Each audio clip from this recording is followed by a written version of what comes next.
Hey everyone, welcome back to my channel Scale Up. In this quick tutorial, I will show you how you can move or how to move a message to a spam and on Messenger. It's super easy. Let's get started.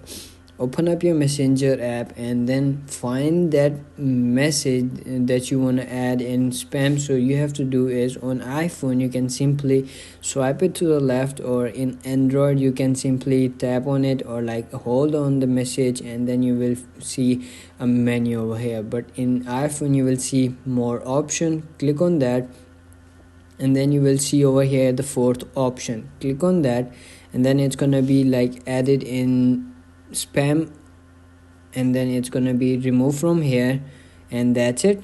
And whenever you receive any message from this person, it will not show you. So that's it. That's how you can do it. If you found this video helpful, don't forget to like my video, subscribe my channel Scale Up, and also drop me a comment for more tips and tricks videos. Thanks for watching. See you in the next video. Have a nice day. Bye bye.